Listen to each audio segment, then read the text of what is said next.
एक केस की छानबीन ऊपर के लेवल से हो रही थी, लगभग 200 फीट ऊपर से।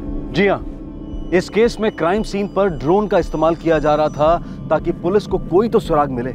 आखिरकार इस भयंकर जुर्म को हुए 1 हफ्ता बीत चुका था, लेकिन अभी तक कोई लीड हाथ नहीं लगी थी जो मुजरिमों की तरफ इशारा कर सके।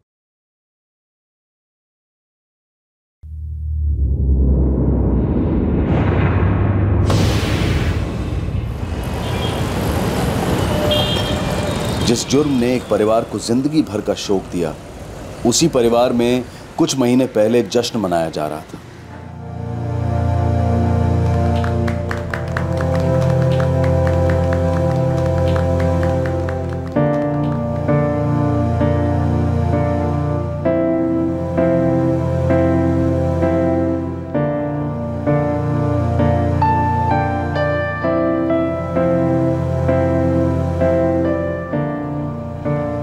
ये तेरी अम्मा और मेरी तरफ से, और ये सिम कार्ड भी। थैंक यू अप्पा। खुश रह। और ये मेरी तरफ से, अपने साथ ले जाना। थैंक यू अम्मा। अरे बस बस आंटी, और कितना खाऊंगा मैं? अरे जब तक मैं देती जाऊंगी खाएगा, समझा? ये ले। अम्मा बस बहुत खा लिया मैंने। अरे चुपचाप खा तू। पायसम लेके आती। आशा, मुझे तुमसे कुछ बात करनी थी। समझ में नहीं आ रहा कैसे कहूँ। तुम मेरे बेस्ट फ्रेंड हो ना, तो हम एक दूसरे से कुछ भी कह सकते हैं, कुछ भी पूछ सकते हैं, है या नहीं? हाँ बाबा। अच्छा सुनो, तुम चेन्नई में अपनी जॉब में सेटल हो जाओ, अपने घर पे सेटल हो जाओ, फिर प्लीज़ मेरे लिए भी वहाँ पे जॉब देख लेना ना। मैं यहाँ बिल्कुल अकेला हो जाऊँगा। मैं तुम्हें बहुत मिस करूँगा। हाँ बाबा, मैं भी बहुत मिस करूँगी तुम्हें। मैं वहाँ पे पक्का तुम्हारी ट्राई करती हूँ, ठीक है? Chennai. Thank you Pooja. Tell me, कल पहुँच रही हो ना? हाँ हाँ सब सेट है। मैं कल नहीं परसों सुबह अर्ली मॉर्निंग पहुंच जाऊंगी, फिर फ्रेश होके सीधा ऑफिस। Okay great. अच्छा सुन, कल ना शायद मेरा नाइट शिफ्ट होगा, तो मैं चाबी रिसेप्शन पे रख दूंगी। ओके?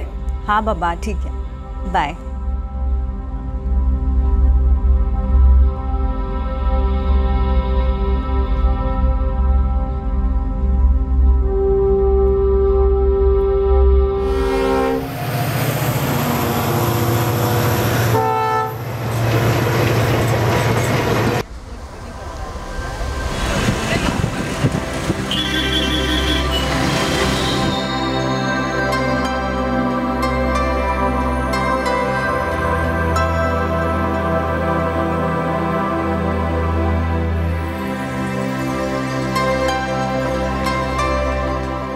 पूजा, पूजा,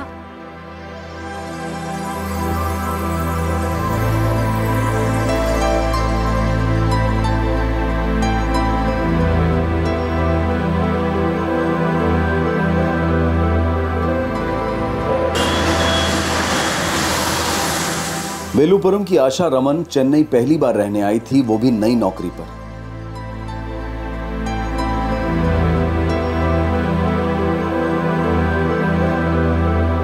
आशा को ये आजादी, ये तरक्की काफी रास आ रही थी और वो महानगर की रफ्तार से अपने कदम मिलाना सीख रही थी।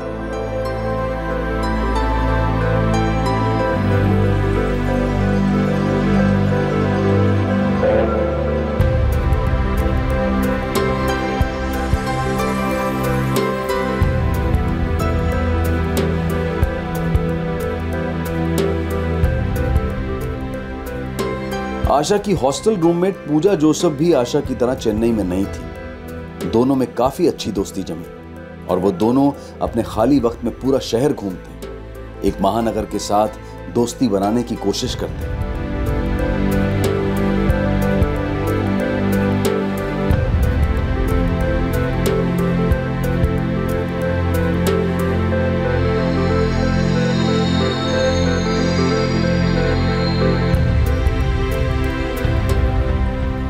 1 साल में आशा और शहर चेन्नई गहरे दोस्त बन गए। चेन्नई ने आशा को बहुत कुछ दिया, एक बेहतरीन उभरता करियर और सपने पूरे करने का कॉन्फिडेंस। आशा पूरी लगन के साथ अपने अरमानों की मंजिल को बढ़ाने की कोशिश में थी और फिर अचानक एक दिन सब कुछ खामोश हो गया, सुन पड़ गया।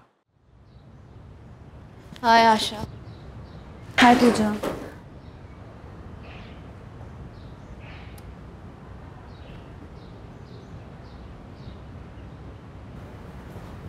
आशा ऑल ओके ना? हाँ। क्यों? तुम टेंशन में लग रही हो। नहीं, ऐसी कोई बात नहीं है। ए ब्यूटी विद ब्रेन्स, तुम मुझसे झूठ नहीं बोल सकती, ओके? Tell me. यार पूजा, ऑफिस में ना टीम लीडर ने मुझे एक प्रोजेक्ट दिया था जिसकी डेडलाइन परसों की है। वो प्रोजेक्ट 90% तो कंप्लीट है, पर जितना बचा है ना उसके लिए बहुत ज़्यादा टेंशन हो रही है और मैं बहुत ज़्यादा गिल्टी भी फील करने लग गई हूँ। इसमें गिल्टी फील करने की क्या बात है? Come on Asha, you are a rock star. ऐसी छोटी छोटी बातों को लेके ना टेंशन नहीं लेते। आशा स्माइल, कम ऑन पगली। आशा यू आर लुकिंग ब्यूटीफुल, किसी की नज़र ना लगे।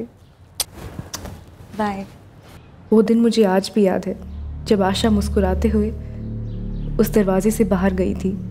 कितनी खूबसूरत, कितनी होनहार, फुल ऑफ लाइफ। मैं नहीं मानती कि जो हुआ है वो हुआ है। मैं ये मानना चाहूँगी कि वो नहीं हुआ है। मैं ये मानना चाहूँगी कि मेरे रूम की बेल बजे, आशा अंदर आए, हम खूब खिलखिला के हंसे, दुनिया भर की बातें करें और मस्ती करने के लिए निकल पड़े।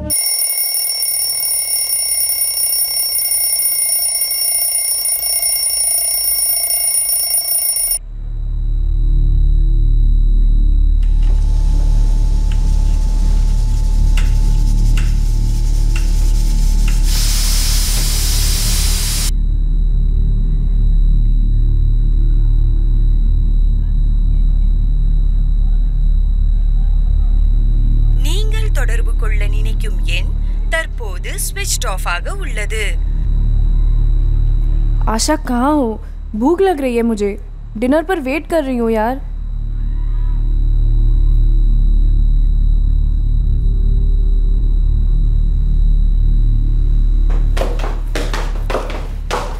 दीदी आज फिर से मेरा नाइट शिफ्ट है। मेरी रूममेट आशा अभी तक नहीं पहुंची, तो ये चाबी मैं आपके पास रखती हूँ। जैसे वो आ जाए आप उन्हें दे देंगी। अभी 11 बजा है, 11:30 बजे मैं घर जाऊंगी। तब तक आशा आ गई तो दे दूंगी, नहीं तो वॉचमैन दे देंगे। Thank you.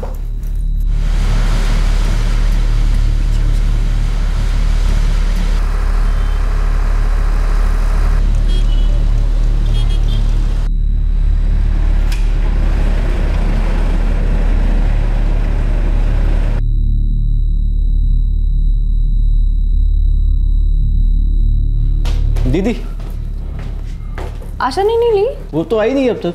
क्या? काम पे शायद उनको देरी हो गई होगी। देर?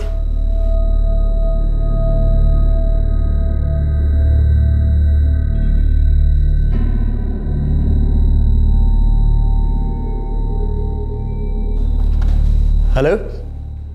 हाँ, मैंने आशा रमन का वर्क स्टेशन चेक किया है, बाकी के ऑफिस स्टाफ से भी पूछा है। सिक्योरिटी, कैंटीन, सभी जगह जो मेरी लॉगबुक में है वही करेक्ट है।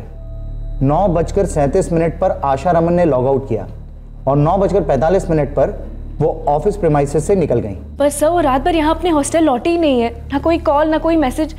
सर आपको अजीब नहीं लगता? हाँ अजीब तो है, लेकिन इससे ज्यादा हम क्या कर सकते हैं? ऑफिस आवर्स के बाद एम्प्लॉय क्या करता है, कहाँ जाता है, ये हमारा लुकआउट नहीं है।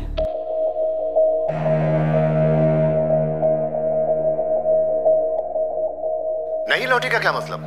पूजा, उसके ऑफिस वालों ने क्या कहा? अंकल वो लोग कह रहे कि वो रात को ऑफिस से निकल गई थी, लेकिन मैंने कितने कॉल्स किए, एसएमएस किए, कोई रिस्पॉन्स ही नहीं आया। बेटा तुम्हें कुछ भी पता चले तो मुझे जरूर खबर करना। जी अंकल। क्या हुआ? आशा की रूममेट पूजा का फोन था, वो कह रही थी कि आशा कल रात हॉस्टल नहीं आई। फोन लगाइए, आशा को फोन लगाइए। நீங்கள் தொடர்பு கொள்ள நினைக்கும் எண் தற்போது ஸ்விட்ச் ஆஃப் ஆக உள்ளது।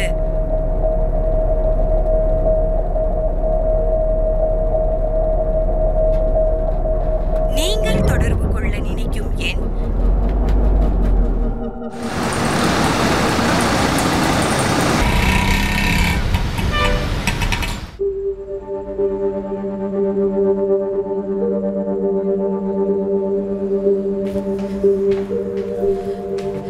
पता चला? नहीं आंटी, मैंने आशा के शिफ्ट के हर कॉलीग को कांटेक्ट किया, लेकिन सब एक ही बात कह रहे हैं कि आशा 9:45 को ऑफिस से निकल गई थी। उसके बाद किसी को नहीं पता कि वो कहाँ है। ये उसका ऑफिस कहाँ है? मैं चलती हूँ ना आपके साथ।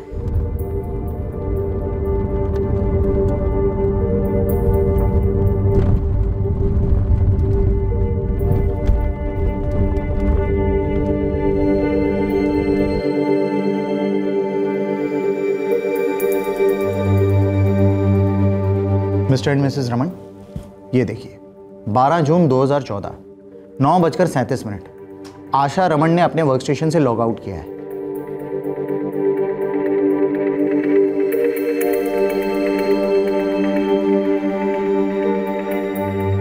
और यहां 9:45 आशा रमन ऑफिस गेट के बाहर निकल गई है। क्लियर दिख रहा है। जैसा कि मैंने इन्हें कहा कि ऑफ ड्यूटी पर्सनल लाइफ में एम्प्लॉयज क्या करते हैं, कहां जाते हैं, इसमें हमारा कोई इंटरेस्ट नहीं है। अंकल आंटी पुलिस कंप्लेंट करते हैं।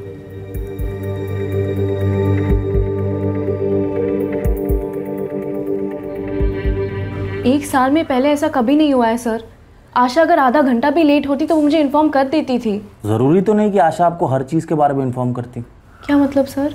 मतलब ये कि उसकी personal life, boyfriend, good friend. नहीं सर, आशा का कोई बॉयफ्रेंड नहीं है, मैं गारंटी दे सकती हूँ। वेल्लूपुरम में कोई प्यार मोहब्बत की स्टोरी, कोई नाराज प्रेमी? तो ठीक है, जैसे ही कुछ पता चलता है हम आपको इन्फॉर्म कर देंगे। वैसे भी इतने बड़े शहर में एक लड़की को ढूंढ पाना थोड़ा टाइम तो लगेगा ही। होटल का नाम मराठा है, हमारे हॉस्टल से बस 5 मिनट की दूरी पे है। अंकल आंटी हिम्मत रखिए, आशा ज़रूर मिल जाएगी। நீங்கள் தொடர்பு கொள்ள நினைக்கும் எண் தற்போது ஸ்விட்ச்ட் ஆஃப் ஆக உள்ளது.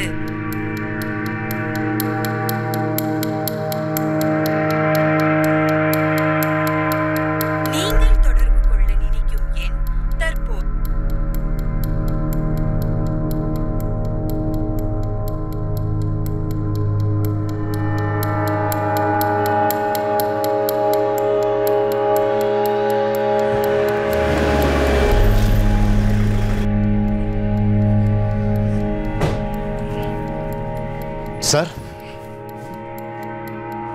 सर कुछ पता चला? कल भी आया था ना? क्या कंप्लेंट थी? सर मेरी बेटी आशा रमन गायब है। हाँ, वो बीपीओ वाली वर्कर। Correct correct. नहीं, अभी तो इन्वेस्टिगेशन शुरू हुई है। जैसे ही पता चलता है तो बताता हूँ, ठीक है? सर आप कैसे ढूंढेंगे उसे? आपकी बेटी क्यों गायब हुई? सर वो आप मुझसे क्यों पूछ रहे हैं? तो फिर आप मुझसे क्यों पूछ रहे हैं कि आपकी बेटी को हम कैसे ढूंढेंगे? और ऐसे आप बार बार यहाँ मत आया करिए। आपका फ़ोन नंबर हमारे पास है ना, तो जैसे ही कोई इन्फॉर्मेशन मिलेगी हम आपको तुरंत बता दें। अभी आप जाइए, परेशान मत। सर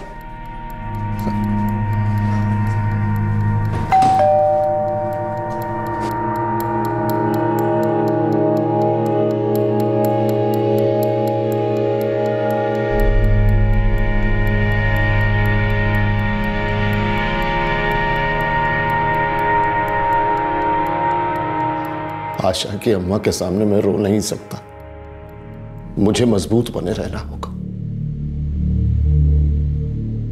लेकिन कब तक और कैसे होगा? अगर किसी का बच्चा खो जाए तो इंसान रोजमर्रा की चीजें कैसे कर सकता है? खाना पीना, सोना, सोचना कैसे? हर सेकंड गला घुटता है, हर सेकंड छुरे चलते हैं। कहां है मेरी बच्ची? किस हाल में है वो? क्या हुआ उसके साथ?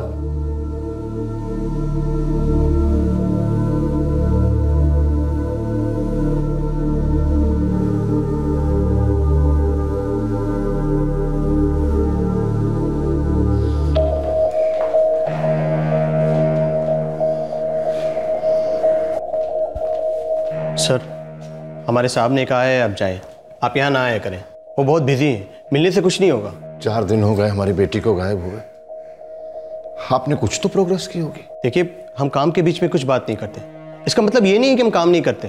आपको फोन आएगा, पक्का आएगा, और कोई ना कोई पक्की खबर आएगी।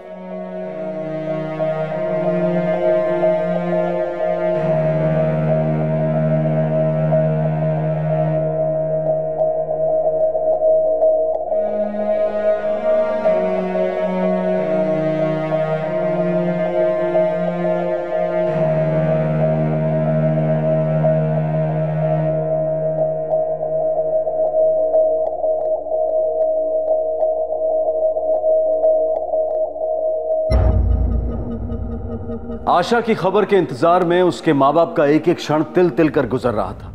आंखों में बहते आंसू नींद नहीं आने देते थे और उम्मीद के 2 शब्द धड़कते दिल के शोर में सुनाई नहीं देते थे। लेकिन फिर भी आशा की रूममेट और उसकी खास सहेली पूजा आशा के माँ बाप के साथ डट कर खड़ी थी। पूजा ने उनका वो साथ दिया था जो अक्सर खून के रिश्ते भी नहीं दे पाते। इंतजार के 7 दर्दनाक दिन बीत गए और फिर आया 19 जून का दिन। सर, बहुत जबरदस्त बू आ रही है, लेकिन कहां से वो पता नहीं। तुम लोग वहीं रहो, हम पहुंच रहे हैं।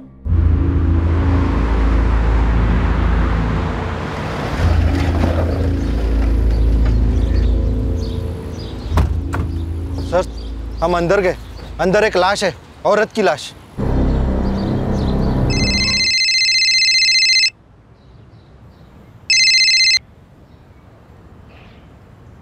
जी सर।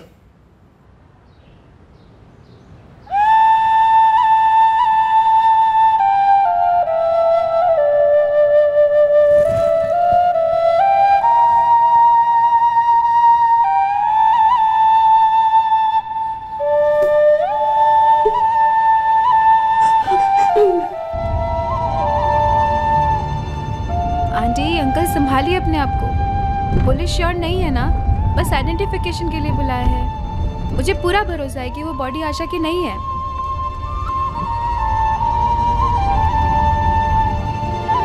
सर, धीरन, दरवाजा नॉक करने का कस्टम भूल गए हो? सर, सारा स्टाफ मेरे दरवाजे पर नॉक कर रहा है। सब स्ट्राइक पे जाने की बात कर रहे हैं। क्यों? सर, आशा रमन हमारी एम्प्लॉय, पुलिस को बॉडी मिली है उसकी। Oh my God. सिर्फ हमारा बीपीओ ही नहीं, लगभग आसपास के सभी बीपीओ स्ट्राइक पे जाने की बात कर रहे हैं। किस खुशी में भाई? कि ड्रॉप व्हीकल क्यों नहीं प्रोवाइड किया गया। 7 दिन से मिसिंग बीपीओ एम्प्लॉय आशा रमन की लाश आज चेन्नई पुलिस को काव्यपुरम के पास देवी बक्कम इलाके से मिली। आग की तरह फैलती खबर ने सारे बीपीओ इंडस्ट्री को हिला दिया है और लोगों का आक्रोश सड़कों पर उमड़ रहा है। आशा के मर्डर के लिए बीपीओ की लापरवाही को जिम्मेदार ठहराया जा रहा है, जिसने उस रात आशा रमन को नाइट ड्रॉप की फैसिलिटी नहीं दी थी। साथ ही साथ पब्लिक का गुस्सा पुलिस की तरफ भी केंद्रित हो रहा है, जिन पर आरोप है कि उन्होंने इस केस में काफी लापरवाही दिखाई है।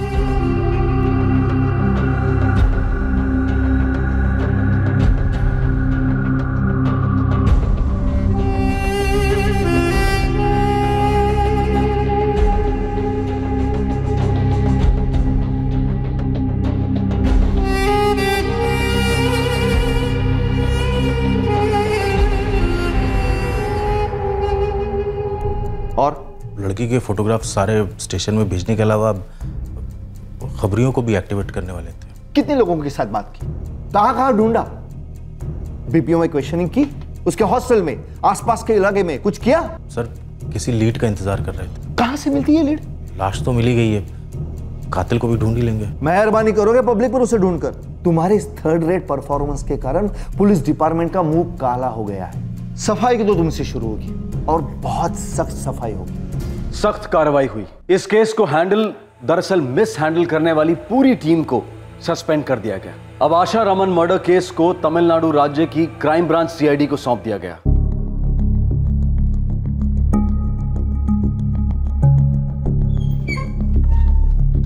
सर, हमारे पास इस वक्त पोस्टमार्टम रिपोर्ट और बीपीओ का सीसीटीवी फुटेज है। और बस सर, इतना ही। शुरुआत के लिए काफी है।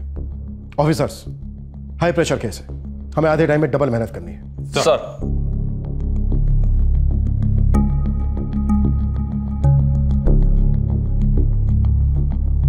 पॉज। 9:45 left office. इसके बाद से आशा को किसी ने नहीं देखा और वो हॉस्टल भी नहीं पहुंची। 12 जून की शाम से मोबाइल भी ऑफ है। और उसके 7 दिन बाद आशा की लाश मिलती है देवी बक्कम की झाड़ियों में। चलो मान लेते हैं ये है एक्सेस पॉइंट कंपनी, और यहां से ईस्ट में 600 मीटर की दूरी पर है ओल्ड देवी बक्कम की झाड़ियां, मार्श लैंड। शायद आशा चलकर गई होगी सर। उस एरिया में रात के 9 बजे के बाद पब्लिक ट्रांसपोर्ट नहीं मिलता। वो इलाका काफी सुनसान है सर। एक्चुअली सब एम्प्लॉयज ग्रुप में ही जाते हैं, हम सब चलकर ही जाते हैं। ऑफिस मेन रोड से थोड़ा दूर है ना। टाइम कितना लगता है? यही कोई 10 मिनट। रात को वहाँ ज़्यादा सवारियाँ नहीं मिलती, इसलिए हम अंदर नहीं जाते, ज़्यादा यहीं पे खड़े रखते हैं। मतलब अगर उस ऑफिस में से किसी को रिक्शा चाहिए तो उसे यहाँ तक पैदल ही चलकर आना पड़ेगा? हाँ सर, लेकिन अक्सर ऐसा कम होता है, बहुत कम लोग चल कर आते हैं, क्योंकि ऑफिस का कोई कार या टेम्पो उन्हें यहाँ ड्रॉप कर देता है। हम भी ट्रांसपोर्ट प्रोवाइड करते हैं, कम से कम मेन रोड तक। उसका फिक्स टाइमिंग होता है। काम का भी फिक्स टाइमिंग होता है जो ट्रांसपोर्ट के टाइम से मैच होता है? वो कैसे हो सकता है ऑफिसर, काम तो आगे पीछे होते रहता है। लेकिन ट्रांसपोर्ट आगे पीछे नहीं होता। देखिए, सभी लोग मेन रोड तक चलकर जाते हैं, कभी ना कभी। मैं खुद गया हूँ, जब कार खराब हो या जो भी, हम ग्रुप्स में जाते हैं। और ट्रस्ट मी, आज तक ऐसा कभी कुछ नहीं हुआ है। लेकिन अब हो गया, वो भी मर्डर। आपकी एक 24 साल की एम्प्लॉय का, जो ग्रुप में नहीं, अकेले पैदल चलकर जा रही थी। गेट से लेकर मेन रोड तक कितना सुनसान रास्ता है, लेकिन यह पता होने के बावजूद आप अपनी फीमेल एम्प्लॉयज के लिए ट्रांसपोर्टेशन प्रोवाइड नहीं करते। बेसिक कॉमन सेंस कहता है वाइस प्रेसिडेंट साहब कि अगर आपकी कोई फीमेल एम्प्लॉय रात को 9:45 पर यहां से मेन रोड के लिए जा रही है और आपके फिक्स ट्रांसपोर्ट का टाइम निकल चुका है, तो आपको शाप को या फिर आपके किसी भी पाप को उस एम्प्लॉय को वहां तक पहुंचाना चाहिए। मुझे पता होता तो मैं श्योरली ये सर, आशा ने मुझसे कुछ कहा ही नहीं। अगर बोला होता तो हम टैक्सी मंगवा देते। कितनी आसानी से पल्ला झाड़ दिया ना आप लोगों ने। लेकिन हम ऐसे नहीं, बल्कि इसके एकदम उल्टे। अब आप जिसे चाहें, जहां चाहें, अपने आका को फोन लगा लो, हम आपकी हालत पतली करके रहेंगे। लड़की पर अटैक इसी रोड पर हुआ है, और वो जो कोई भी था या थे, वो लड़की को यहीं कहीं से घसीटते हुए झाड़ियों तक ले गए। आशा के फोन रिकॉर्ड्स मंगवाएं सर, थोड़ी देर में आ जाएंगे। पहली इन्वेस्टिगेशन टीम ने नहीं निकलवाए थे क्या? No sir. एक और बात सर, मेरी आशा के फादर से बात हुई, कह रहे थे कि आशा के बदन से कुछ कीमती चीजें मिसिंग हैं। आशा हमेशा अपने कानों में गोल्ड की बालियां पहनती थी, डेड बॉडी पर वो नहीं थी। और ना तो उसका आईडी कार्ड मिला, ना ही bag.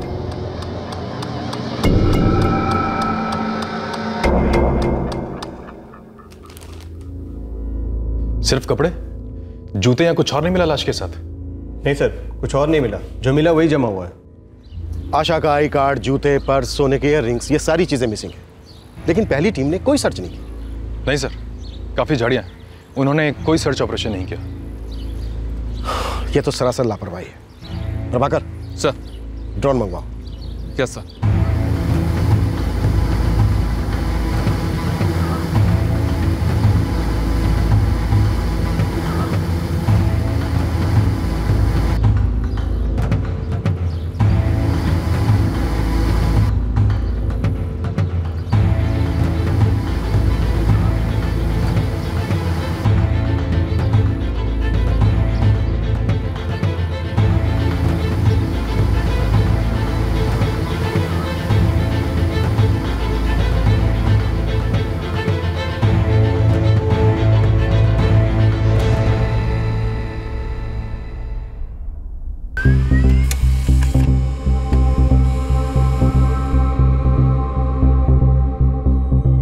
Sir, Asha Raman dual sim वाला इंस्ट्रूमेंट यूज करी थी, लेकिन एक भी कार्ड उसके नाम पर नहीं था। अजीब बात है।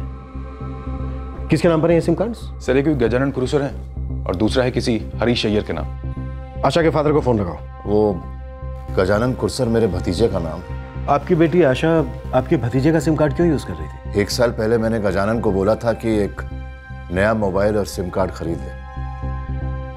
मैं आशा को उसके जन्मदिन पर एक सरप्राइज गिफ्ट देना चाहता था, तो वो खरीद के ले आया, मोबाइल और सिम कार्ड दोनों। और ये सिम कार्ड भी। मिस्टर रमन, ये हरीश अय्यर कौन है? हरीश अय्यर? सॉरी, मैं किसी हरीश अय्यर को नहीं जानता sir. Thank you mister Raman. Harish Iyer वाले सिम कार्ड से जिन जिन नंबरों को कॉल किया गया है, सबको फॉलो करो। लेफ्ट में वहां पे कुछ दिख रहा है, यहाँ पे।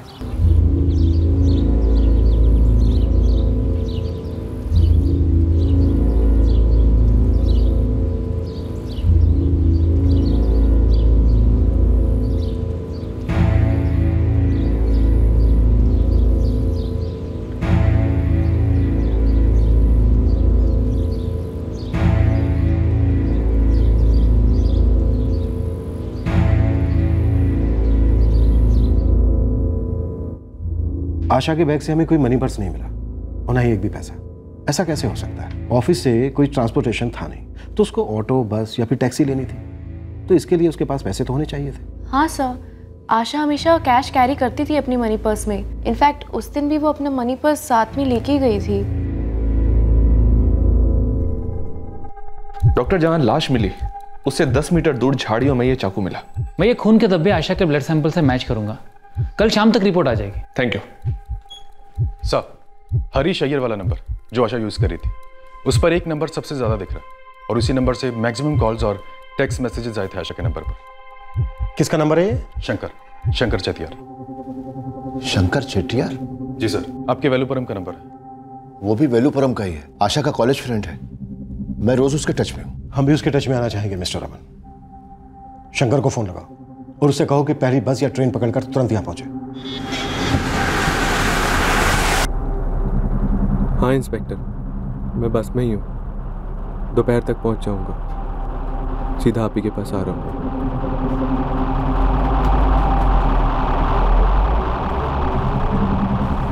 आशा, मुझे तुमसे कुछ बात करनी थी। समझ में नहीं आ रहा कैसे कहूँ। कुछ सर, एक्चुअली ये जो दूसरा सिम कार्ड है ये मैंने ही खरीदा था और आशा को दिया था जब कुछ महीने पहले मैं चेन्नई आया था तब। आशा, मैंने ये सिम कार्ड खरीदा है और ये सिम कार्ड मेरी और तुम्हारी बातों के लिए और मैसेजेस के लिए है। Exclusive and all. यार this is too much. And खास खास तो तुम हो ही, सबसे खास। कुछ था तुम दोनों के बीच? Good friends sir, college friends. बस? श्योर? नहीं सर, एक्चुअली मेरी तरफ से फीलिंग्स थी लेकिन मैंने उसको कभी कुछ बोला नहीं था। सोचा था कभी ना कभी तो बोल दूंगा, लेकिन क्या पता था कि ये दिन कभी नहीं आएगा। दोस्ती थी, फीलिंग्स थी, पर ये दूसरे नंबर की क्या जरूरत पड़ गई? सर एक्चुअली दिन में हम कई बार बात करते थे, काफी मैसेजेस भी करते थे एक दूसरे को। आशा मेरे लिए चेन्नई में जॉब ढूंढ रही थी तो मैंने सोचा अगर अलग सिम कार्ड हो तो बेटर रहेगा। मजा नहीं आया जवाब में, पर कोई नहीं, मान लेते हैं कि प्राइवेसी के लिए तुम्हें अलग नंबर चाहिए था, पर ये जो दूसरा सिम कार्ड था ये किसी हरीश अय्यर के नाम पर था। कौन है हरीश अय्यर? सर एक्चुअली चेन्नई आने से पहले मैंने बहुत जल्दी में ये सिम कार्ड खरीदा था अपने वेलुपुरम में किसी दुकानदार से। दुकानदार ने कहा कि अगर अर्जेंट चाहिए तो एक रेडी सिम कार्ड है। उसका कस्टमर था हरीश अय्यर नाम का, उसने मंगवाया था, बाद में उसने लिया नहीं, तो दुकानदार ने वही सिम कार्ड मुझे दे दिया और मैंने आशा को। फिर से मुझे नहीं आया शंकर। वेलुपुरम वाले दुकानदार का नाम? सुंदर पी राजा।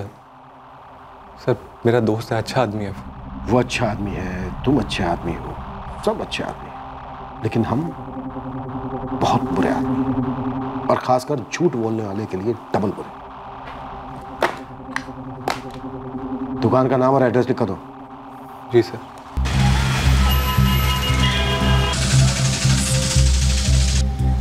सर ऐसे तो होता ही रहता है, लोग आते हैं एक सिम कार्ड के ऑर्डर देते हैं, कभी मूड चेंज हो जाता है, कभी प्लान चेंज हो जाता है, जो भी होता है सर वो सिम कोई लेने आता ही नहीं, फिर वो सिम हम किसी और को दे देते हैं। इडली सांभर समझ के रखा है तूने सिम कार्ड को, किसका ऑर्डर उसको दे दिया। ऐसा करना कितना गैर कानूनी है पता है तुझे? हम हर दूसरे आदमी को सिम कार्ड नहीं देते सर। शंकर को मैं अच्छे से जानता हूँ, काफ़ी सालों से देखता आया हूँ, पढ़ा लिखा लड़का है वो क्या क्राइम करेगा सर? क्या लगता है तुझे पढ़े लिखे लोग क्राइम नहीं करते? चल हरीश अय्यर के डॉक्यूमेंट्स की कॉपी दे। ये रहा सर। शंकर चेटियार के फोन रिकॉर्ड्स निकलवाओ, स्कैन करो। 12 जून को वो कहाँ था, क्या कर रहा था, इसकी बैक चेकिंग करो। सर। हाँ सर, ये डॉक्यूमेंट्स तो मेरे ही है, मैं सुंदर की दुकान में दिया था सिम कार्ड के लिए। तो जब सिम कार्ड आया तो लिया क्यों नहीं आपने?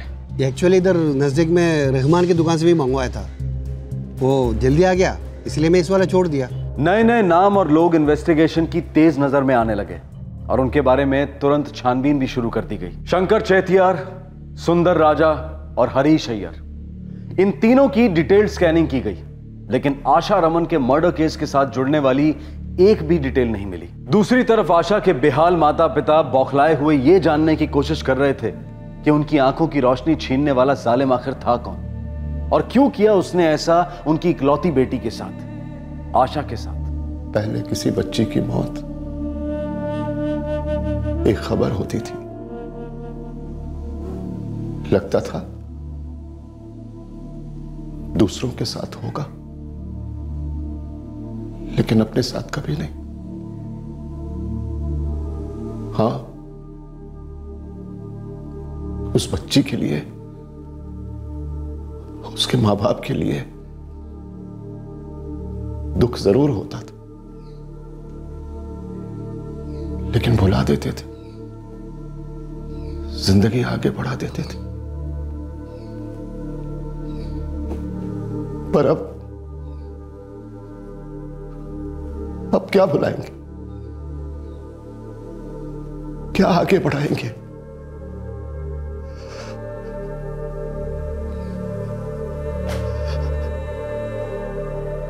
ऐसे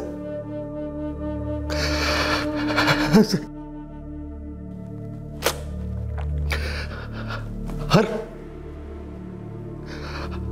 जगह मारा मेरी बच्ची को, हर जगह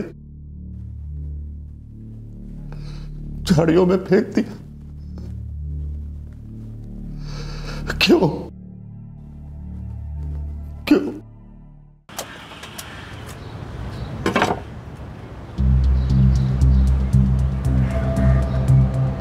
क्या जोसेफ, कुछ पता चला? कुछ नहीं मिला सर, पानी नहीं, मलाई नहीं, हर नारियल ज़ीरो निकला। कहाँ गया? कितने आदमी लगाए? सर मेरा 3 कास लड़का, 2 ऊपर से साथ में लिया, पूरा वेल्लुपुरम छाना मारा सर, कुछ नहीं मिला। फिर ये बीपीओ का बॉस लोग, हॉस्टल का वो वॉचमैन, डोबी, केबल वाला, बिग ज़ीरो सर, कुछ नहीं मिला। कोई बात नहीं, लगे रहना।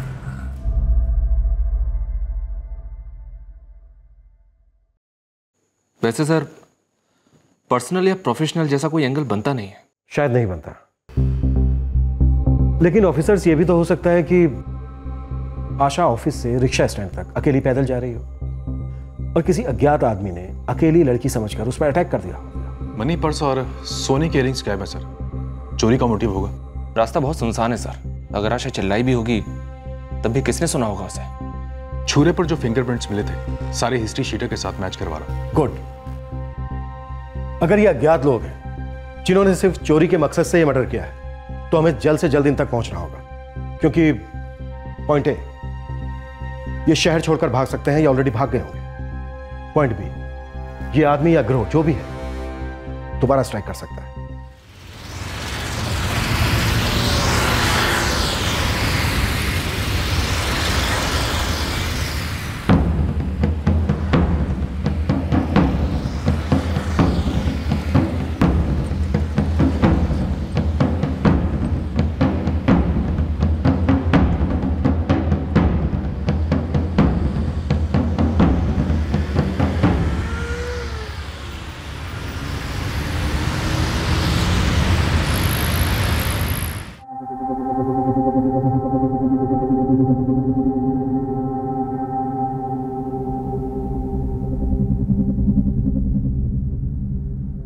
कुछ तो पता चला होगा, किसने किया? हमें कुछ सुराग मिले हैं सर, लेकिन मुजरिम तक पहुंचने में भी देर है। आप लोग और कब तक आशा को अपने पास रखेंगे? देखिए सर, एक डिटेल पोस्टमार्टम होना भी बाकी है। जैसे वो हो जाता है हम बॉडी आपके हवाले कर देंगे। वो कह रहे हैं कि कोई जान पहचान का नहीं था, कोई दुश्मनी नहीं थी। उन्हें तो यह भी नहीं मालूम कि किया किसने, हमें भी नहीं मालूम। बस दिल में एक ही सवाल आता जाता है, क्यों?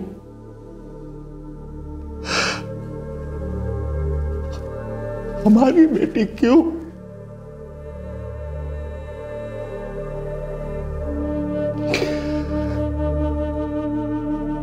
और हर बार जब सवाल आता है तब ऐसा लगता है अब जवाब आएगा, अब जवाब आएगा, लेकिन जवाब नहीं आता। शायद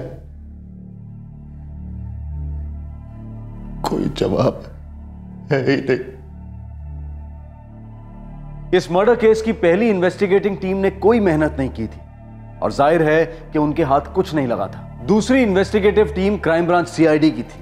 उन्होंने हर मुमकिन तरीका, हर मुमकिन एंगल और हर खबरी नेटवर्क को टटोला, लेकिन इस सब के बावजूद भी उनके हाथ कुछ नहीं लगा। पुलिस के पास अगर कोई क्लू था तो बस वो सीसीटीवी फुटेज जिसमें आशा ऑफिस कंपाउंड से बाहर जाते हुए नजर आ रही थी। वहां से अकेले चलकर मेन रोड पर जाते वक्त उसके साथ क्या हुआ था, कौन घात लगाए बैठा था उसके लिए, ये सारे सवाल इन्वेस्टिगेटिव टीम को हर पल कुरेद रहे थे।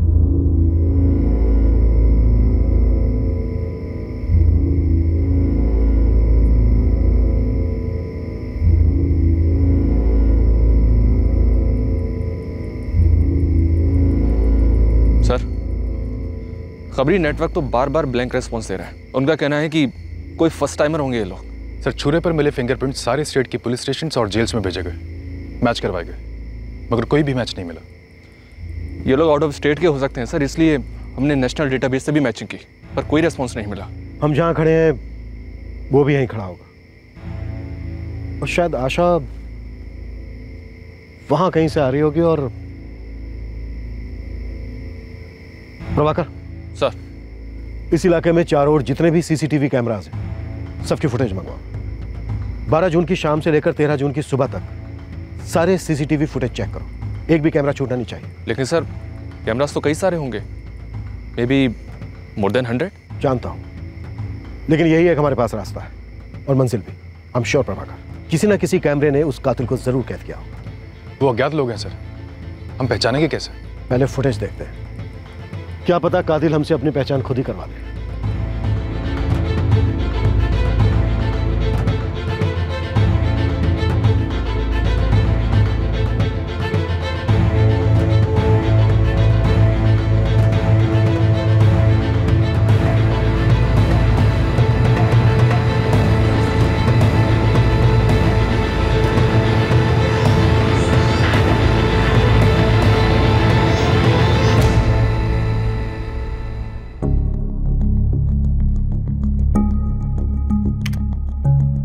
सर,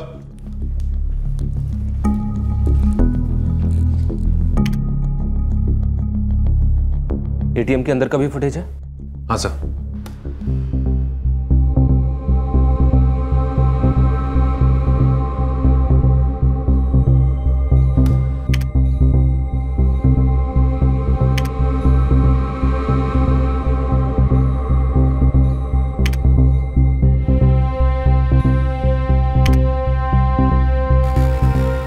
कमाल है, कैश नहीं लिया।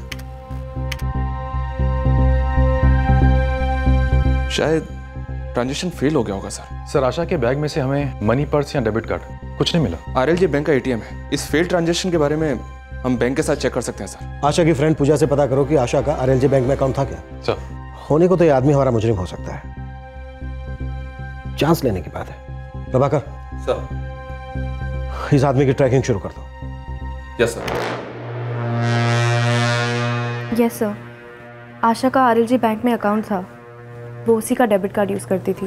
ब्रांच याद है आपको? यस सर, यही मनोजा बकम ब्रांच में, मैंने ही उसे इंट्रोड्यूस करवाया था। वेरी गुड, इसका मतलब हम सही ट्रैक पर हैं। सर, मैंने आरएलजी बैंक की मनोजा बक्कम ब्रांच को इन्फॉर्म कर दिया है, उन्हें सीसीटीवी फुटेज फॉरवर्ड कर रहा हूँ। जैसे ही डिटेल्स आती हैं तुम्हारे पास मुझे कॉल करो।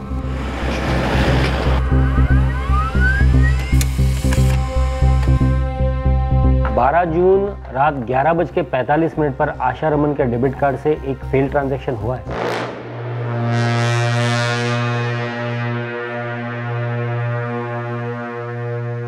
जिसने भी आशा रमन का डेबिट कार्ड यूज करने की कोशिश की उसे उसका पासवर्ड पता नहीं था, क्योंकि 3 बार रॉन्ग पासवर्ड एंटर करने के बाद डेबिट कार्ड लॉक हो गया। सर, एक बात तो क्लियर है, ये कातिल जितना हमारे लिए अनजान है उतना ही आशा के लिए भी अनजान था, क्योंकि उसे आशा का डेबिट कार्ड पासवर्ड मालूम नहीं था। उसने आशा को जान से मार डाला सर। क्लियरली मर्डर करने का मकसद चोरी था, और शायद उसने आशा को मारने से पहले उसके एटीएम का पासवर्ड भी जानने की कोशिश की होगी सर। जो आशा ने उसे दिया नहीं और गुस्से में आकर उसने आशा को मार डाला। शायद या शायद नहीं। अभी इस वक्त हमें सिर्फ इतना मालूम है कि यह नकाबपोश आशा का कातिल हो सकता है, लेकिन यह कत्ल क्यों हुआ, कैसे हुआ, यह हमें तभी पता चलेगा जब हम इस नकाबपोश को बेनकाब कर देंगे। हर इन्वेस्टिगेशन में पहला सुराग, पहली लीड एक चिंगारी की तरह होती है, जिससे तहकीकात में वो आग सुलगती है जिसकी रोशनी में केस अपने अंजाम तक पहुंचता है। पर इस केस में चिंगारी हल्की थी। एक नकाबपोश आदमी जिसके बारे में किसी को कुछ मालूम नहीं था, और इस कत्ल का मकसद भी किसी भी एंगल से दिखाई नहीं दे रहा था। सवाल पर सवाल उठते जा रहे थे, पुलिस पर दबाव बढ़ता जा रहा था और पुलिस के हाथों में वक्त घटता जा रहा था। इस चिंगारी के बुझने से पहले इन्वेस्टिगेशन का आग पकड़ना बेहद जरूरी था।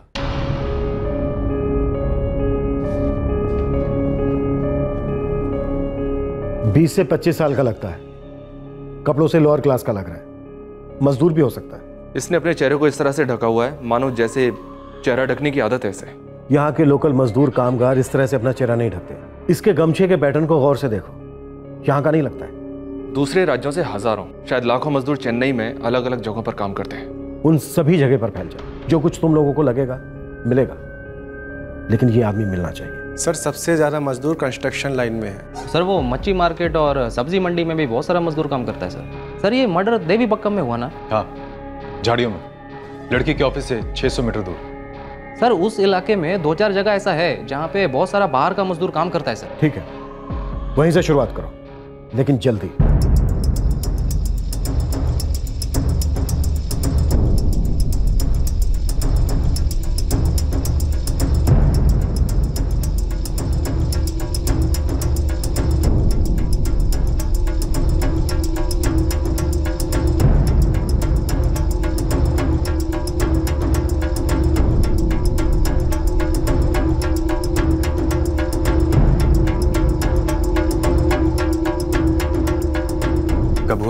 तो 4 घंटे पहले आशा रमन के फोन से कॉल किया गया था, हमें अभी फीड मिली है सर। आशा रमन के मोबाइल में 2 सिम कार्ड थे ऑफिसर, बता सकते हैं किस कार्ड से कॉल गया? ये नंबर किसी गजानन क्रूसर का है, पेलुपुरम का नंबर है सर।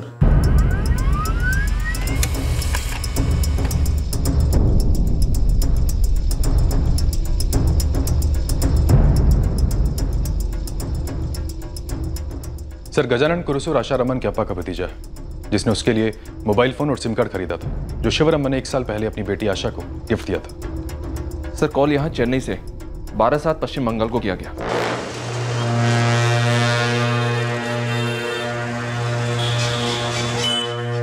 अंधेरे में चलाए गए हमारे तीर सही निशाने पर लग रहे हैं। हमारा शक बिल्कुल सही निकला। 12/7 वेस्ट बंगाल। अब इसमें कोई डाउट नहीं है कि आशा रमन का हत्यारा या फिर हत्यारी आउट ऑफ स्टेट है। प्रभाकर सर पता करो, आशा रमन या उसकी फैमिली का 12/7 वेस्ट बंगाल से कोई कनेक्शन है क्या? जी नहीं, हम वहां किसी को नहीं जानते, और जहां तक हमारा ख्याल है आशा भी वहां किसी को नहीं जानती थी। शायद चेन्नई आने के बाद 12/7 वेस्ट बंगाल के किसी आदमी से कांटेक्ट हुआ हो। नहीं सर, आशा ने कभी भी ऐसे किसी आदमी के बारे में नहीं बताया, और हम एक दूसरे से सब कुछ शेयर करते थे। अगर ऐसा कुछ होता तो मुझे जरूर बताती। उसके ऑफिस में कोई कलीग, कोई क्लाइंट, कोई पुराना दोस्त? नो सर, हमारे कॉलेज में वेस्ट बंगाल से कोई था ही नहीं। मैं आशा के सारे फ्रेंड्स को बहुत अच्छे से जानता हूँ, उस साइड से कोई भी हमारे ग्रुप में नहीं था। ठीक है शंकर, तुम एक काम करो, कुछ दिन तक तुम चेन्नई में ही रहना, हो सकता है हमें तुम्हारी दोबारा जरूरत पड़े। मैं आपके जो भी काम आ सके मेरे लिए वो काम होगा। सर 12/7 में जिस लोकेशन से कॉल किया गया था, सर्विलेंस टीम से वो लोकेशन आ गई है। क्राइम सीन से क्या गया था? उसके काफी आसपास है, देवी बक्कम एरिया ही शो कर रहा है। मतलब क्रिमिनल चेन्नई में ही है, क्राइम सीन के कहीं आसपास है। प्रभाकर सर, फुल असॉल्ट, पूरी ताकत लगाकर देवी बक्कम का 1-1 इंच खुदवा।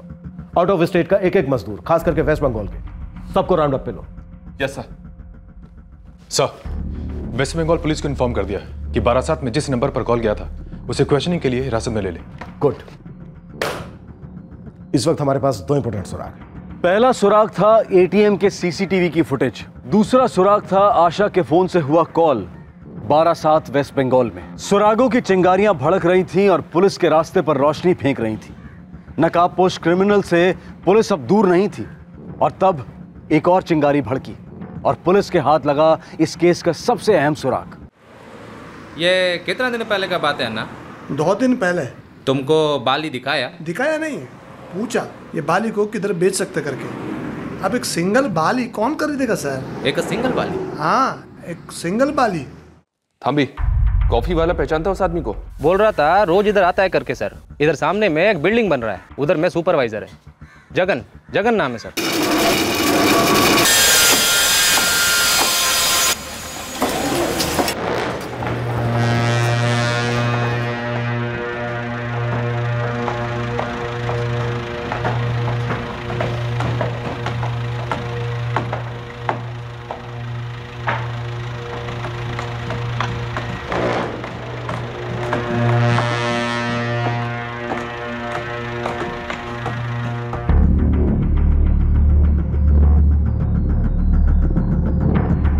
साहब, मैंने बाली के बारे में इंक्वायरी की थी, लेकिन उसका किसी मर्डर से क्या लेना देना? बाली है ना तेरे पास? है, लेकिन बताइए तो हुआ क्या है, मैंने किया क्या है? ये तो बाली ही बताएगी। साहब ये मेरा नहीं है साहब। फिर? मेरा एक मजदूर है साहब, मनोज। उसकी माँ का है साहब, वो इसको बेचना चाहता था। सिर्फ एक कोई बेचना चाहता था? हाँ साहब, पता नहीं क्यों एक को ही बेचना चाहता था। प्रभाकर, बुलवा लिया उनको?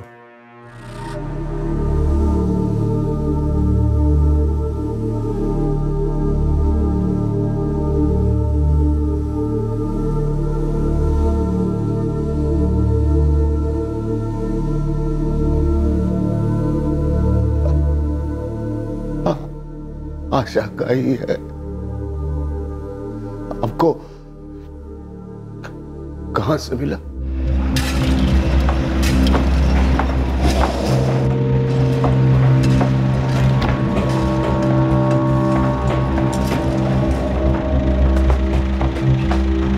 सर, हो रहा मनोज। ए मनोज, इधर आ। देख, रुक।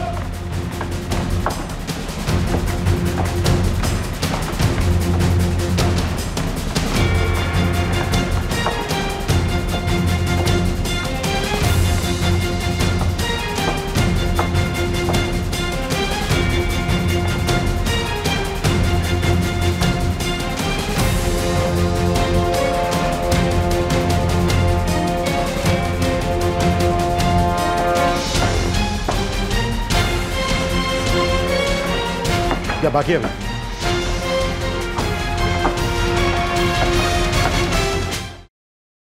प्रभाकर सर, सबसे पहले इनके फिंगरप्रिंट्स ले लो और वेपन के फिंगरप्रिंट्स के साथ मैच के लिए भेज दो। ये हमारे लिए सबसे इंपॉर्टेंट सबूत हो सकता है। सर,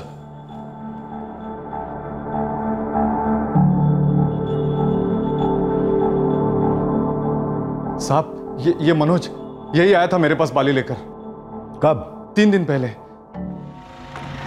इसको बेचना है, आप अच्छा दाम दिला दो साहब।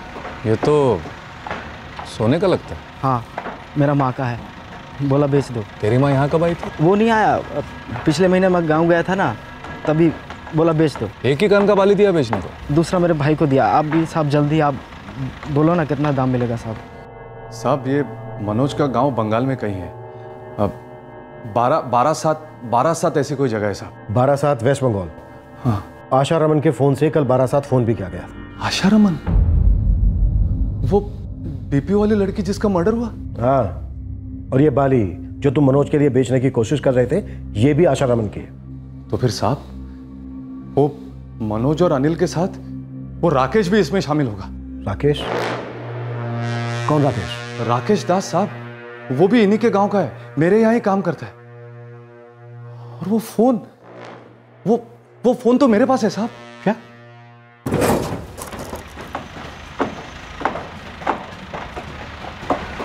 ये तुम्हारे पास कहां से आया जगन? साहब, वो एक और मजदूर है पल्लव साहू, उसने दिया मुझे। इसे रखिए साहब। किसका है?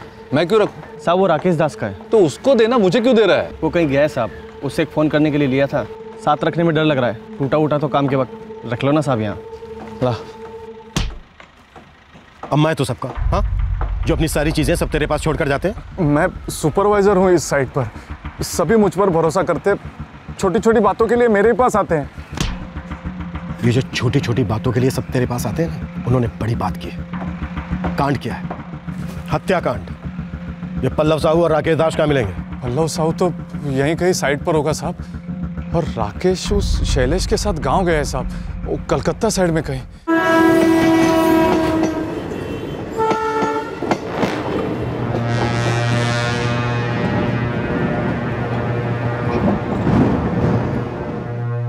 ये पल्लव साहू जिसने तुझे मोबाइल दिया, जहां पर भी है तुरंत हमारे सामने हाजिर कर। और अब कोई छुट्टी उट्टी पर नहीं जाएगा। अगर जरूरत पड़ी तो पूरी साइट को थाने में आना होगा। मर्डर का केस है। जी साहब।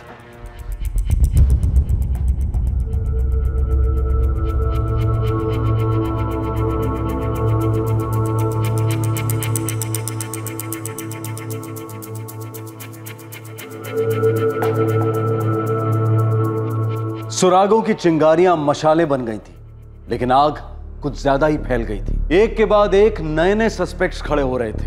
मनोज रॉय और अनिल पाठक तो पक्का दोषी जान पड़ रहे थे। अब सुपरवाइजर जगन ने पल्लव साहू का नाम भी लिया था, जिसने उसे आशा का मोबाइल फोन दिया था रखने के लिए। और फिर राकेश दास और शैलेश बिस्वास के नाम भी उभरे थे। इन सभी नामों के सामने आने से एक बात तो बिल्कुल साफ हो रही थी कि इस लूट और हत्या के कांड में एक से ज्यादा लोग शामिल थे, और कोई एक था जो सब कुछ जानते हुए भी चुपचाप बैठा था। आखिरकार कौन था वो, और चुप क्यों था वो? साहब, मेरे मोबाइल का बैलेंस खत्म हो गया था, इसलिए राकेश से उसका फोन ले लिया था घर फोन करने के लिए। राकेश, मेरा बैलेंस खत्म हो गया, गांव फोन करना है, अर्जेंट, फोन देना।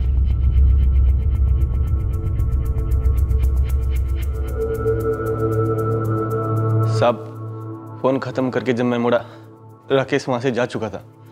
मुझे समझ नहीं आया क्या करूं, काम पर लौटना था, इसलिए मैंने फोन जगन साहब को दे दिया और बोला राकेश आएगा तो उसको दे देना, है ना जगन साहब? मैं सच बोल रहा हूँ ना? हाँ इंस्पेक्टर साहब, ये सच बोल रहे हैं। तुम बोलते रहो, क्या सच है क्या झूठ है ये हम छांट लेंगे। राकेश छुट्टी पर कब गया था? कल रात की ट्रेन से। वो शैलेश भी साथ में गया है 10 दिन के लिए। ट्रेन का नाम बताया था? नहीं साहब, ट्रेन का नाम तो नहीं बताया, लेकिन मेरे यहाँ के ज़्यादातर मजदूर बारासात वेस्ट बंगाल से हैं। वो चेन्नई हावड़ा मेल लेते हैं, वहाँ से पैसेंजर ट्रेन लेकर फिर बारासात पहुँचते हैं।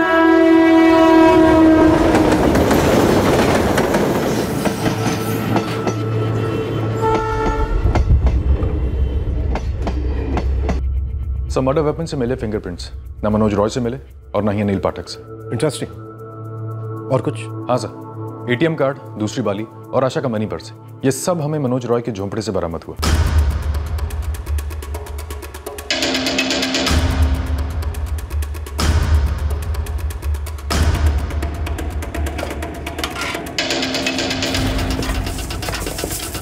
सर,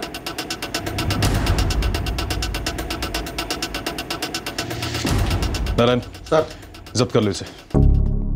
पूजा थॉमस ने पहचान लिया कि ये मनी पर्स आशा रमन का ही है। अब इसमें जरा भी डाउट नहीं है कि मनोज राय और अनिल पाठक इस लूट और मर्डर में शामिल है। और जो मोबाइल छोड़कर गया था राकेश दास, वो इनका तीसरा साथी है। सर, मैंने चेन्नई हावड़ा मेल की टाइमिंग चेक की है। ये ट्रेन कल सुबह हावड़ा स्टेशन पहुंच जाएगी। प्रभाकर, एक काम करो, तुरंत कोलकाता की पहली फ्लाइट पकड़ो और इस राकेश दास को हावड़ा स्टेशन पर ही धर लो। सुपरवाइजर जगन को भी साथ में ले लेना। और याद रहे, किसी भी सूरत में यह तीसरा सस्पेक्ट हमारे हाथों से निकलना नहीं चाहिए। Yes sir. पता है हमने तुम्हारी उंगलियों के निशान पहले ही क्यों लिए? क्योंकि बाद में शायद हमें तुम्हारी उंगलियों की जरूरत पड़ेगी नहीं। तुम्हारी उंगलियों के निशान आशा के एटीएम से, उसके पर्स से, उसकी हर चीज से बरामद हुए, इसलिए अब हमें तुम्हारी उंगलियों की कोई खास जरूरत है। और तुम्हारी उंगलियों की नहीं, बल्कि तुम्हारे हाथ, पैर, किसी भी चीज की हमें जरूरत नहीं है। इसलिए एक एक करके तबीयत के साथ उन्हें तोड़ेंगे और यकीन मानो मेरा, तुम लोगों को दर्द नहीं होगा, दर्द का बाप होगा। इसलिए जो भी सच है वो एक झटके में बोल दो, नहीं तो एक झटके में तुम लोगों की उंगलियां टूटेंगी। बोलो बोलो, আমি বলবো না, তুমি বলো। আমি বলবো না। ये अमी तुम ही बोलते रहोगे?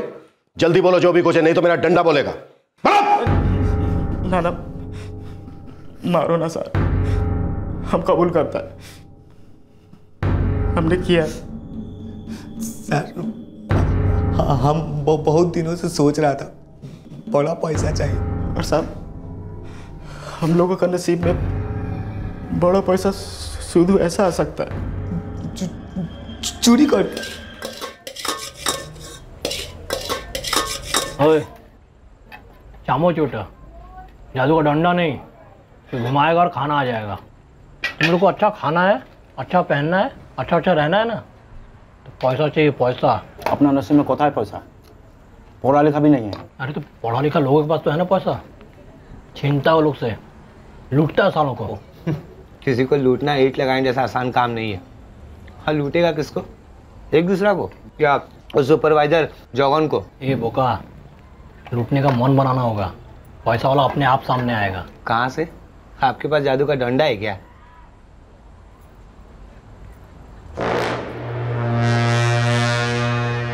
वो अपना साइड का पीछे का रास्ता है ना, ऑफिस वाला बिल्डिंग से आता है, वहाँ रात में काम करने वाला लोग टैक्सी ऑटो पकड़ने के लिए बड़ा रास्ता तक पैदल जाता है, एकदम सुनसान रास्ता है। वहाँ सिर्फ एक बात का कमी है, हमारा कमी है। वहाँ जाता है और ये जादू का डंडा घुमाता है, बहुत माल मिलेगा। राकेश जितना आसान बोला था सर, उतना आसान नहीं था। अनेक दिन इंतजार किया।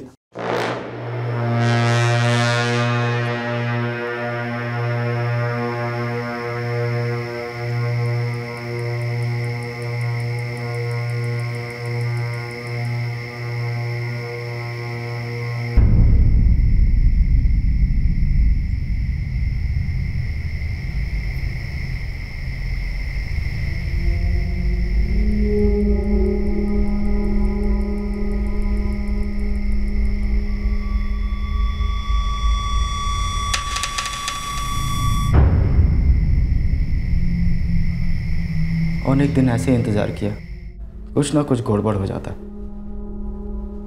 हम दोनों उम्मीद छोड़ चुका था। राकेश बोला एक रात कोशिश और करता है, और उसी रात को वो लड़की आया सामने से।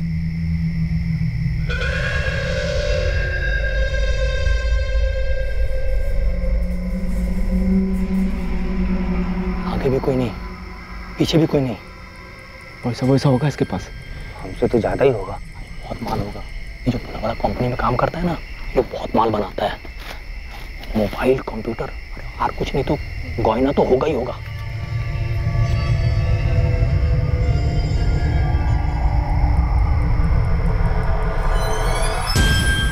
सर राकेश के पास छुरा था। कहाँ से आया छुरा? पहले से था? ना सर, उसने खास इस काम के लिए खरीदा था।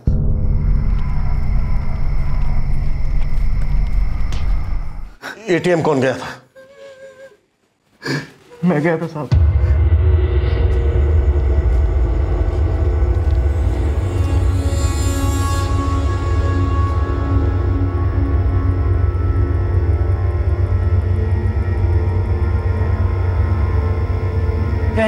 कितना मिला?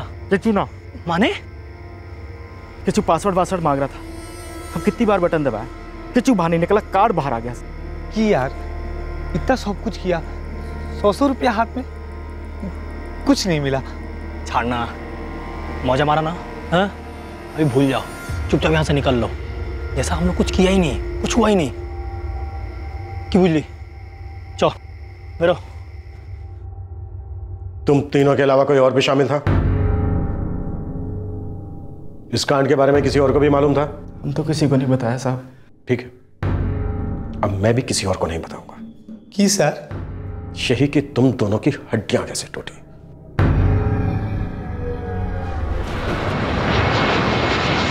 चेन्नई क्राइम ब्रांच सीआईडी की टीम को किसी भी तरीके से मुख्य आरोपी राकेश दास को पकड़ना था, इससे पहले कि वो भाग खड़ा होता।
बीपीओ एम्प्लॉय आशा रमन के शॉकिंग मर्डर केस का तीसरा और मुख्य आरोपी राकेश दास आखिरकार पुलिस की हिरासत में आ गया था। ट्रेन में राकेश के साथ पत्ते खेलते उसके दोस्त शैलेश विश्वास ने इस केस के कुछ और पत्ते खोले। साहब, उस रात को मैं बहुत डर गया था जब राकेश घर लौटा। वो भी काफ़ी डरा हुआ था और उसके हाथ में कीमती मोबाइल था। क्या हुआ? खून?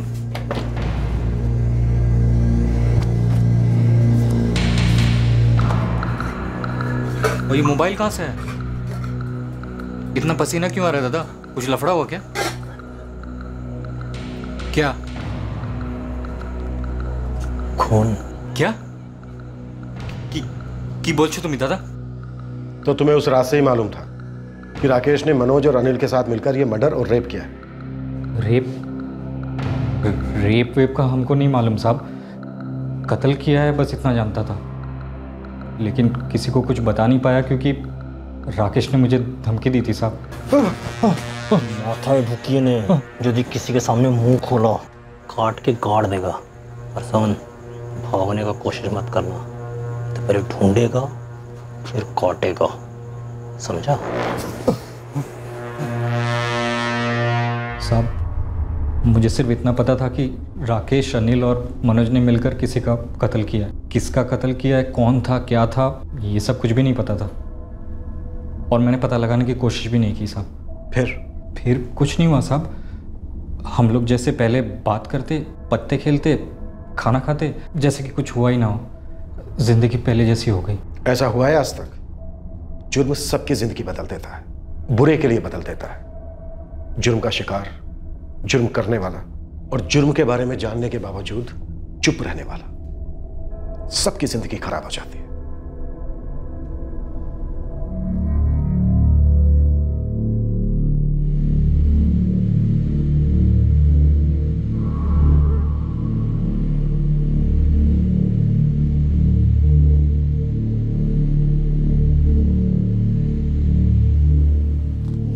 मिस्टर रमन, आशा उन्हें नहीं जानती थी। वो तीनों भी आशा को नहीं जानते थे। उन्हें बस पैसे चाहिए थे। तो पैसे नहीं मिले तो आशा को मार दिया, ऐसे ही इतने आराम से? जी, ऐसे ही।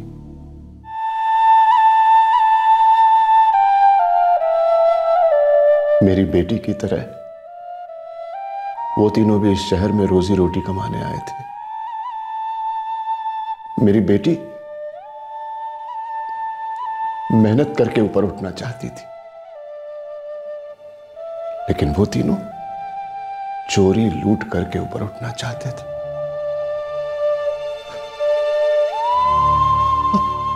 आशा ने उनका कभी कुछ नहीं बिगाड़ा था, लेकिन उन्होंने आशा को ही अपना निशाना बनाया, चोरी का रास्ता अपनाया, लेकिन पैसे नहीं, जान चुरा ली उसकी, और साथ ही हमारी भी बेजान छोड़ दिया हमें।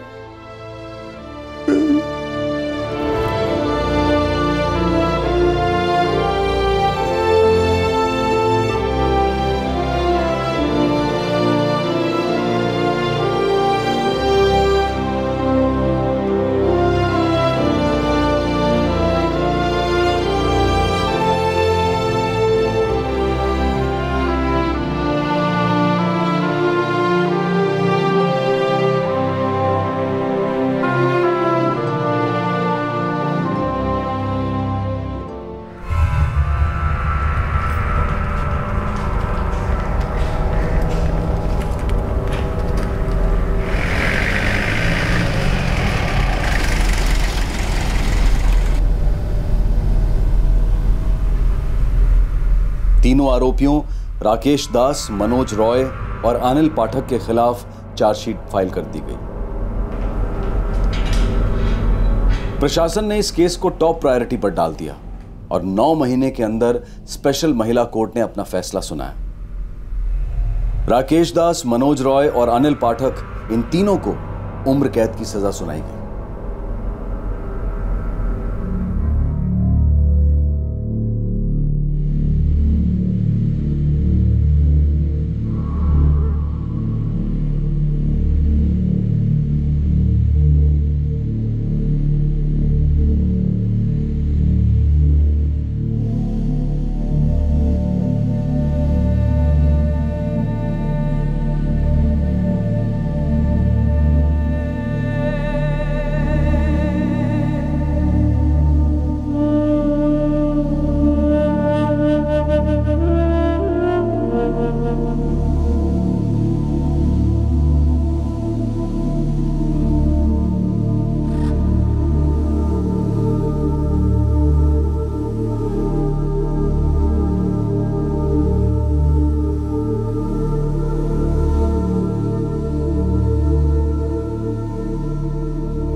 बलात्कार के चार्जेस कभी साबित ही नहीं हो पाए क्योंकि लाश इतनी गल चुकी थी कि पोस्टमार्टम में सेक्सुअल असॉल्ट का पता ही नहीं चल पाया और सिर्फ आरोपियों के कबूलनामे को सबूत नहीं माना जाता। तीनों आरोपियों पर आईपीसी की धारा 302 के तहत हत्या के लिए और धारा 120 बी के तहत क्रिमिनल कॉन्स्पिरेसी के चार्जेस लगाए गए। ये केस फिर एक बार एक गंभीर समस्या पर रोशनी डालता है और वो है बड़ी बड़ी कंपनियों द्वारा नाइट शिफ्ट में काम करने वाली महिला कर्मचारियों को ट्रांसपोर्ट उपलब्ध ना करवाना। दूसरी तरफ औरतों की जान, मान, गरिमा की सुरक्षा को लेकर हर किस्म का शोर मचाया जाता है, लेकिन कटु सत्य ये है कि हर रात की शिफ्ट के बाद देश के बड़े बड़े महानगरों में हजारों, शायद लाखों महिला कर्मचारी अपने घर लौटने का प्रबंध खुद करती और हर रात एक और आशा के बलि चढ़ने का डर लगा रहता है।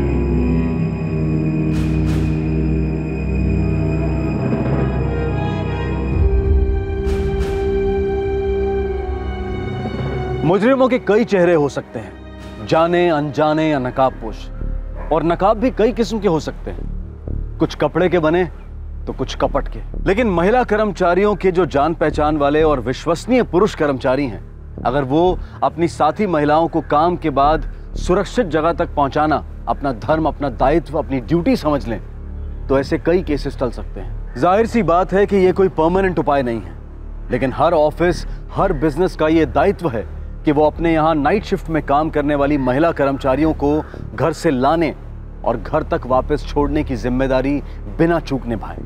और ये हर महिला का हक है, किसी ऑफिस की या किसी बिजनेस की मेहरबानी बिल्कुल नहीं। सूनी गलियां, सुनसान रास्ते, ये हर शहर की सच्चाई है। और इन गलियों में लालच और विकृति का पनपना, ये उससे भी बड़ी सच्चाई है। इस कड़वी सच्चाई से मुंह फेरने से जुर्म नहीं घटेगा।